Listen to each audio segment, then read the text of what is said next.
అయితే ఇప్పుడు గాంధీ గారు ఇప్పుడు 12 గంటలకు మా ఇంటికి వస్తా అని అంటే మాత్రం మోస్ట్ వెల్కమ్.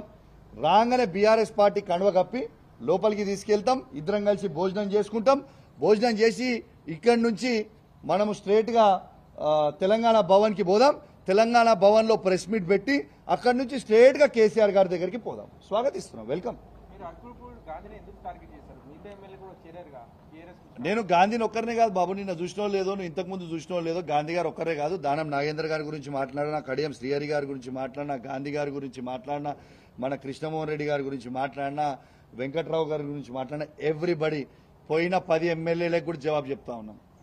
ఓకే, గాంధీ గారిని టార్గెట్ చేయడం అని కాదు, గాంధీ గారు అన్నారు 10 ఎమ్మెల్యేలలో, గాంధీ గారు అన్నారు. ఏమని అన్నారు గాంధీ గారు? ఆయన ఏమని అన్నారు? నేను కాంగ్రెస్ పార్టీలో చేరలేదు, నేను బీఆర్ఎస్ పార్టీ ఎమ్మెల్యేనే అని గాంధీ గారే అన్నారు కదా, నేనలే కదా. మా ఎమ్మెల్యే ఇంటికి నేను పోతా అన్న, తప్పేంటిది? Nothing wrong.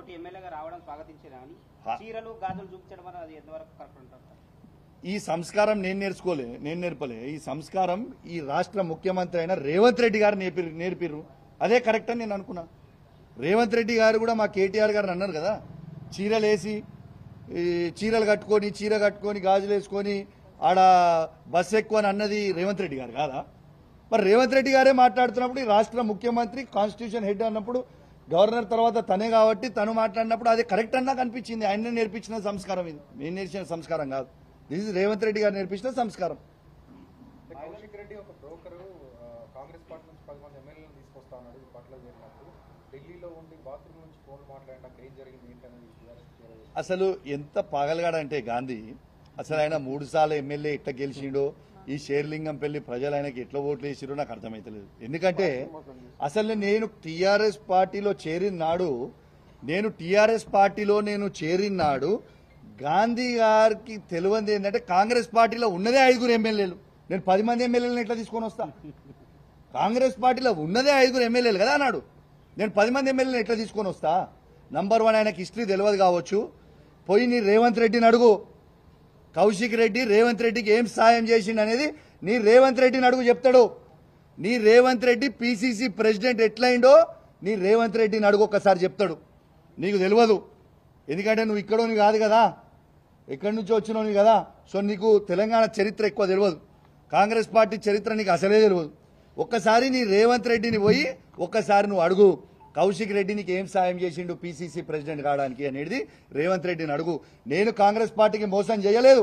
ఆనాడు రేవంత్ రెడ్డి గారు ఈటల రాజేందర్ గారికి 25 కోట్ల రూపాయలకి అమ్ముడు పోయింది. ఆ రోజు ఆయననే బాజాబ్తు ఏబిఎన్ ఛానల్లో ఇంటర్వ్యూ ఇచ్చి కాంగ్రెస్ పార్టీ అధ్యక్షుడు ఉండుకుంటూ, మీరు రికార్డు తీయండి, కాంగ్రెస్ పార్టీ అధ్యక్షుడు ఉండుకుంటూ ఏబిఎన్ ఇంటర్వ్యూలో బీజేపీ క్యాండిడేట్ అయిన ఈటల రాజేందర్ గెలుస్తాడని ఆ రోజు రేవంత్ రెడ్డి గారు చెప్పిర్రు.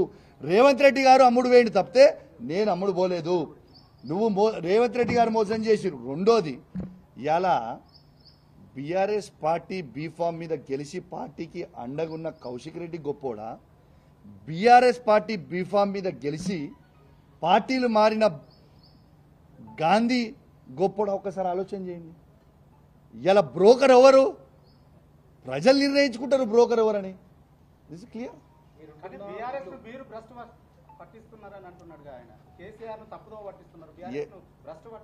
ఏ యాంగిల్లో నేను భ్రష్టు పట్టించినా కూడా చెప్పాలి కదా.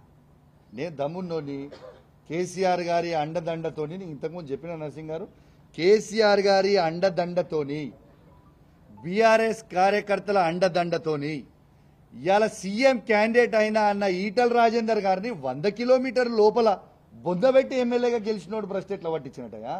తిరిగి బీఆర్ఎస్ పార్టీ జెండా హుజురాబాద్లో నేను ఎగిరేసిన. ఇలా పార్టీని భ్రష్టు పట్టియాలని వీళ్ళు అనుకుంటుర్రు. మీరేం ఫికర్ చేయకుర్రి. 5 ఏళ్ల తర్వాత కేసీఆర్ గారు ముఖ్యమంత్రి అవ్వుడు ఖాయం, మీ భర్తం పట్టుడు కూడా ఖాయం. రాసి పెట్టుకోరు మీరు.